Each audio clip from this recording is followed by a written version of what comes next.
Hi നമസ്കാരം friends. നമ്മളെ 5 മൂട് തടവ് എടുത്തിട്ട് ഒരു തടത്തിൽ, വലിയ തടവാണേ, ഒരു തടത്തിൽ 4 വിത്ത് വെച്ച്, പയറിൻ്റെ വിത്ത് വെച്ച് നട്ടിട്ടുണ്ട്.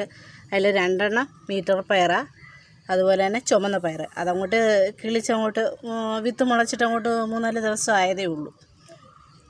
നമ്മളിത് 5 മൂട് തടവെടുത്ത് നട്ടിട്ടുണ്ട്. ഇപ്പോൾ ഈ പച്ചക്കറി തൈകൾ നടലും വെള്ളമൊഴിപ്പുമൊക്കെ കാരണമേ നമുക്കങ്ങോട്ട് ഇതിന് പന്തലിടാനും കൊണ്ട് അങ്ങോട്ട് പറ്റിയിട്ടില്ല. അതിനുവേണ്ടി ഞാനൊരു വിദ്യ പ്രയോഗിച്ചത് നിങ്ങളെ ഒന്ന് കാണിച്ചു തരാൻ വേണ്ടിയാണേ. ഇതേ കണ്ടോ, മുളയുടെ കമ്പ് വെട്ടി കുഴിച്ചിട്ടിട്ടുണ്ട്. അപ്പോൾ ഇതുപോലെ തന്നെ നിങ്ങൾക്കും ചെയ്യാം. എന്തോന്ന് വെച്ചാൽ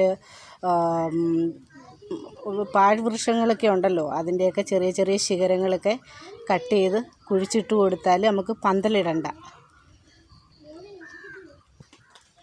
പന്തലിട്ട് കൊടുക്കാൻ കഴിയാത്തവർക്ക് വേണ്ടി മാത്രമാണ് ഈ ഒരു വീഡിയോ.